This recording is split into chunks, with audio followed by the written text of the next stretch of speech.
The Belgian Grand Prix may potentially not go ahead due to safety concerns. I'm Alex Harrington, let's talk about it. The concern of low visibility at Spa this weekend is hitting headlines, and it's no surprise that drivers are willing to go to great lengths to ensure their own safety. Just early this month, the fatal accident at Spa-Francorchamps claimed the life of Dutch teenager Delano van Hoff while racing in heavy rain at a Formula Regional European Championship, or FRECA. The death shocked and saddened many within the sport, as it was the second fatal accident in 4 years at Spa following Formula 2 racing driver Antoine Hubert's death during a race in 2019. Director of the Grand Prix Drivers Association, Mercedes driver George Russell, called for a look at safety ahead of the Belgian Grand Prix that will run the sprint race format for the first time in its history and is forecast to be a wet race throughout this weekend. Russell said the two questions are whether Spa is safe enough, and then it's the question of the conditions. The fact is, motorsport will always be dangerous when you're travelling at these speeds. If you were to put a ranking of risk of all the circuits, for sure Spa is one of the riskier circuits, along with Jeddah, along with Monaco for example, Suzuka to a degree. Then when you've got a combination of the weather, it's very challenging. It's the visibility, we just have no visibility whatsoever. The way I describe it, to try and give some perspective, is driving down the motorway in pouring rain and turning your windscreen wipers off. That's genuinely how it feels in the cockpit. There's not really any short-term solutions. I personally think Spa is safe enough. We just need to find a solution for visibility. The 2021 Belgian Grand Prix received a lot of criticism from many as the race lasted just 2 laps behind a safety car.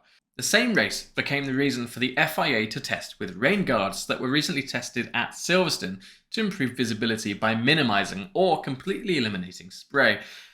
Despite the test being a failure, the data obtained had given the governing body a sense of direction to head into with development of the parts. George Russell sides with the FIA on putting safety at the top of the priorities list. He said, "I think 2 years ago that was the correct decision to call the race off. For one single Formula 1 car to drive around, the conditions are safe enough and suitable enough to drive. But it's when you've got 20 cars on track at once and anybody from third position backwards literally cannot see from here to this wall. So you're talking 20, 30, 40 metres. I felt like the incident that happened in FRECA, it was only really a matter of time before something like that happened.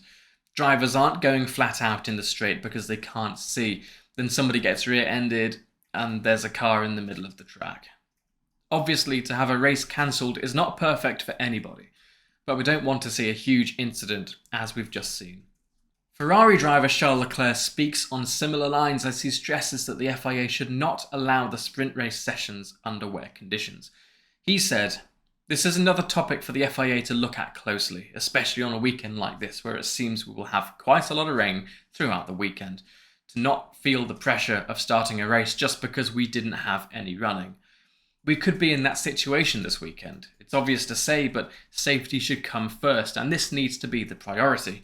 People, and first of all us drivers, shouldn't complain if we don't have any laps because it is not safe to do so, with everything that has happened." Suggesting further changes to the track, apart from the ones that were made in 2019, Leclerc added, "I think there are some changes that could make a difference. First of all, the walls on the straight after Eau Rouge, we should have a bit more space on the left and right. If you lose control of the car, the way it is done at the moment, you are bouncing on the walls and you have a very high chance of finding yourself in the way again, and I think this is probably a change we should consider in the future." Among the other drivers who raised an alarm was Fernando Alonso, who suggested that these new wider cars with improved aero have worsened the spray problem, thereby adding to poor visibility. Obviously, we will keep an eye on visibility. That's the biggest factor for us. Grip is normally fine. Aquaplaning should be under control as we don't expect huge levels of rain or standing water. It's just visibility, the biggest question mark. In Budapest, FP1 visibility was borderline. It's not a track-specific thing, not that Spa visibility is lower. Just the nature of the cars now with the ground effect and big tyres. The spray is bigger than the past. So yeah, we need to check, obviously. It is a sprint weekend, so there is not a risk only of delayed or cancelled one qualifying or race. Now we have 2 qualifying and 2 races, so the risk is a little bit higher than a normal weekend. Meanwhile, Drivers' Championship leader Max Verstappen believes that Spa isn't the most dangerous track. Instead, the recent Instead, the recent incidents have just been down to bad luck. There's always things that can be done better, but we're also racing in Monaco, which I think is way more dangerous than here. But we race there because it's deemed safe enough. Accidents happen, unfortunately, and when you look back at the accident that happened, it was just extremely unfortunate the way that it did happen.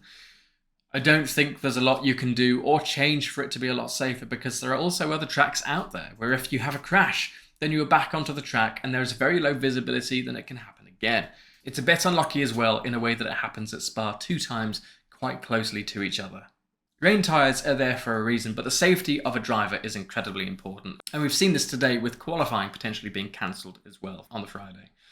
Let me know down in the comments if you think F1 should call off a race if the rain is too bad. And while you're down there, please like and subscribe.